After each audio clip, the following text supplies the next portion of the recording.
आज के इस वीडियो में हम समाज के मन में उमड़ते प्रश्नों का उत्तर देने का पूरा प्रयास करेंगे। नमस्कार। आए दिन संत रामपाल जी महाराज के भक्तों से समाज द्वारा कुछ प्रश्न पूछे जाते हैं, जिनका जवाब सुनने की उत्सुकता हर किसी के मन में होती है। तो आइए जानते हैं कि संत रामपाल जी महाराज के अनुयायियों से अक्सर पूछे जाने वाले वह 5 प्रश्न कौन से हैं।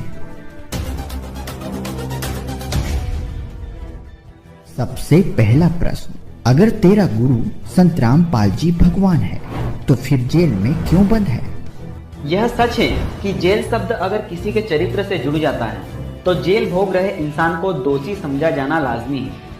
लेकिन इतिहास गवाह है कि जेल जाना कभी कभी मानव कल्याण का उद्देश्य भी बन जाता है।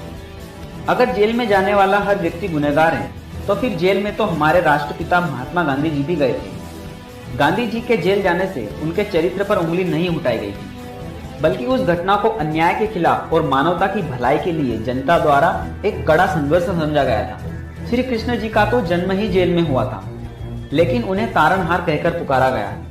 जन कल्याण के निमित्त किए गए संघर्ष वाले स्थान को भी आस्था का केंद्र मान लिया जाता है, और यही वजह है संत रामपाल जी महाराज के सर्व अनुयायी जेल को जेल नहीं बल्कि जेल धाम कहते हैं। क्योंकि संत रामपाल जी के जीवन का मूल उद्देश्य वेद शास्त्रों से प्रमाणित सद्भक्ति देकर भक्त समाज को निहाल करना है और नकली धर्म गुरुओं के छलावे से अवगत कराकर अंधभक्ति से मुक्त कराना है।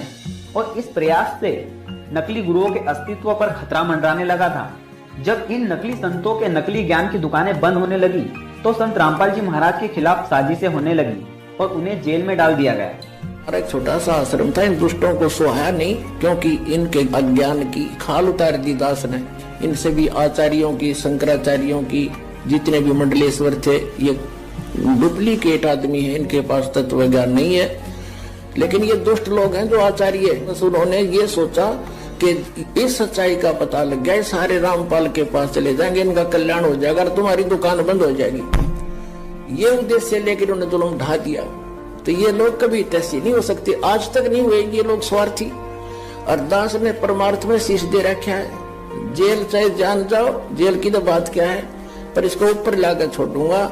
मालिक का साथ दास के है, सच्चाई को ऊपर लाऊंगा, पूरा विश्व का कल्याण होगा। समाज द्वारा पूछे जाने वाला दूसरा प्रश्न है, संत रामपाल जी महाराज हिंदू धर्म के खिलाफ क्यों है? संत रामपाल जी महाराज किसी भी धर्म के खिलाफ नहीं है, क्योंकि उनका कहना है, जीव हमारी जाति है, मानव धर्म हमारा, हिंदू मुस्लिम सिख ईसाई धर्म नहीं कोई न्यारा। इस वाणी से यह सिद्ध होता है कि संत रामपाल जी महाराज के अनुसार धर्म सिर्फ एक है, वो है मानव धर्म।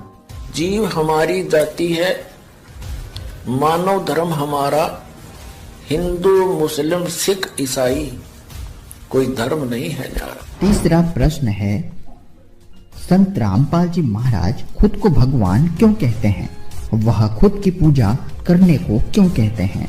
आखिर क्यों तुम लोग एक इंसान को भगवान बना रहे हो? गुरु हमेशा भगवान के तुल्य होते हैं। कबीर परमात्मा जी अपनी वाणी में कहते हैं, गुरु बड़े गोविंद से मन में देख विचार, हरि सुमरे सो वार है, गुरु सुमरे होए पार। गुरु गोविंद दोनों खड़े, काके लागू पाए, बलिहारी गुरु आपने गोविंद दियो बताए। शिष्य चाहे किसी भी गुरु का हो, अपने गुरु को हमेशा भगवान के तुल्य ही मानता है। रहा सवाल इस बात का, संत रामपाल जी महाराज खुद को भगवान क्यों कहते हैं, तो दोस्तों एक बात आपको स्पष्ट कर दें कि संत रामपाल जी ने कभी भी खुद को भगवान नहीं कहा, बल्कि वह तो खुद को कबीर भगवान का दास कहते हैं। अपना तो एक सीधी सी बात है, ये दास परमात्मा ने भेज दिया, तो दास वो परमात्मा नहीं है जिसकी आपको चाह है। लेकिन इस दास को एज ए गॉड ना मानोगे, भगवान की तरह नहीं मानोगे, तो वो भगवान नहीं मिल सकता। अब जैसे एक गणित का एक प्रॉब्लम आती है, गणित में एक प्रश्न आता है, उसमें मूलधन ज्ञात करना होता है, बाकी दर भी, टाइम भी, सारा कुछ दिया होता है। तो उस मूलधन तो अरबों खरबों में होता है, अरबों खरबों का अमाउंट कई करोड़ रुपए का होता है। तो उस कई करोड़ अरब खरब के मूलधन को जानने के लिए आपको मानना पड़ता है सपोज मूलधन इज 100 रुपीज। जो मूलधन है वो 100 रुपये, मान लो मूलधन 100 रुपये मानकर हम सवाल निकाला करते, प्रॉब्लम हल करते थे। तो वो प्रश्न का हल ऐसे ही होगा, ना हो ही नहीं सकता। लेकिन वो 100 रुपये मूलधन नहीं है, लेकिन वो मानना पड़ेगा, तब उससे वो दर निकलेगी और उसके बाद फिर कैलकुलेशन करके हम निकालते हैं। वो ओरिजिनल मूलधन तब प्राप्त होता है, तब हम सफल होते हैं। इसी प्रकार आप जी ने इस दास को मानना पड़ेगा। मान लो रामपाल भगवान, रामपाल वो भगवान नहीं है।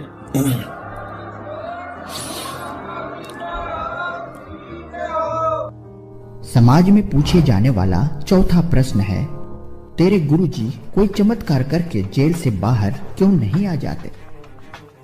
संत रामपाल जी महाराज अपने सत्संग के दौरान बताते हैं कि जो संत चमत्कार करता फिरे वह संत नहीं होता, क्योंकि तप से सिद्धियां हो जाना कोई बड़ी बात नहीं।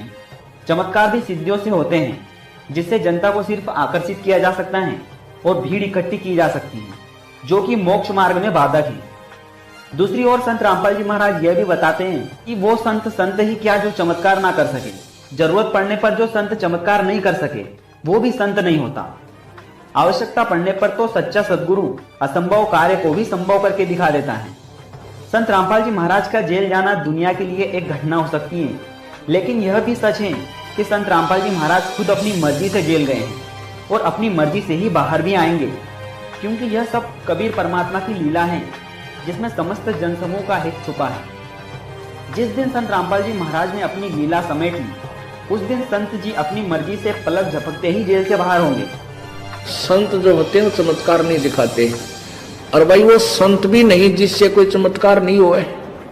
यानी संत नहीं है जो न्यू कह चल तेरा न्यू कर दूंगा, तेरा छोरे हो जाएंगे, तू सेठ बन जाएगा, ये इस तरह की बकवाद वो जंतर मंत्र करने की नहीं देता।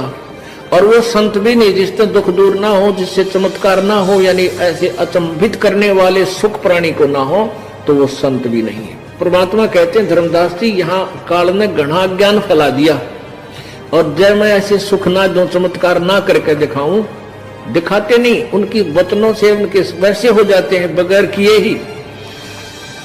तो जब तक ये पुण्यात्मा मेरी शक्ति से प्रभावित नहीं होंगे, तब तक ये काल के जालते उल्टे नहीं हट सकते। पांचवा प्रश्न है, संत रामपाल जी महाराज देवी देवताओं की पूजा क्यों छुड़वाते हैं? संत रामपाल जी महाराज देवी देवताओं की पूजा नहीं छुड़वाते, बल्कि भक्ति की सही विधि देकर एक पूर्ण परमात्मा कबीर जी की भक्ति करने को कहते हैं। संत रामपाल जी महाराज ने कभी किसी देवता का अनादर नहीं किया, बल्कि इनका सम्मान करने के लिए कहा है। जैसे एक पतिव्रता स्त्री पूजा तो अपने पति की करती है, लेकिन परिवार के अन्य सदस्यों का सम्मान भी करती है। चूंकि सभी देवी देवता प्रारब्ध के फल में कोई फेरबदल नहीं कर सकते, ये खुद विधि के विधान से बंधे हुए हैं। लेकिन पूर्ण परमात्मा कबीर जी समर्थ भगवान हैं, जो प्रारब्ध को क्षमा करने की क्षमता रखते हैं। और यही कारण है लोगों की भौतिक, आत्मिक, शारीरिक समस्याएं खत्म हो रही हैं, जिस वजह से रोजाना हजारों लोग संत रामपाल जी महाराज जी से नाम दीक्षा लेकर भक्ति कर रहे हैं। संत रामपाल जी महाराज ब्रह्मा, विष्णु, महेश तथा अन्य देवी देवताओं के मंत्र भी प्रदान करते हैं, जो कि इन तीनों लोकों में मिलने वाली सुविधाओं का लाभ प्रदान करते हैं। लेकिन यह लाभ यहीं तक सीमित है। पूर्ण मोक्ष के लिए, अर्थात जन्म मरण के भारी रोग से छुटकारा पाने के लिए तो पूर्ण परमात्मा कबीर जी की भक्ति करने का संकेत किया है। ब्रह्मा, विष्णु, महेश को हम छुड़वा सकते हैं? हम कोई बालक है? परमात्मा कबीर जी आदरणीय गरीबदास साहिब जी को सतलोक लेकर गए थे। वह सब सतीथि से परिचित करा कर, ब्रह्मा विष्णु महेश की सतीथि से परिचित करा कर वहां पे छोड़ दिया। अब ब्रह्मा विष्णु महेश हमारे कोई दुश्मन नहीं है। कई कहते हैं कि आपके गुरु जी तो ब्रह्मा विष्णु महेश को छुड़वाते हैं। ब्रह्मा विष्णु महेश को हम छुड़वा सकते हैं? हम कोई बालक है? अगर आपको इन सभी प्रश्नों का उत्तर विस्तृत में चाहिए तो आपको ज्ञान गंगा पुस्तक पढ़ना होगी, जिसे पढ़ने के बाद आपके सारे संशय स्वतः ही समाप्त हो जाएंगे। अधिक जानकारी के लिए साधना टीवी पर रोज शाम 7:30 बजे संत रामपाल जी महाराज के मंगल प्रवचन जरूर सुनें। अगर वीडियो अच्छा लगा तो वीडियो को लाइक करें और एक कमेंट करके अपना सुझाव जरूर दें। हम फिर मिलेंगे।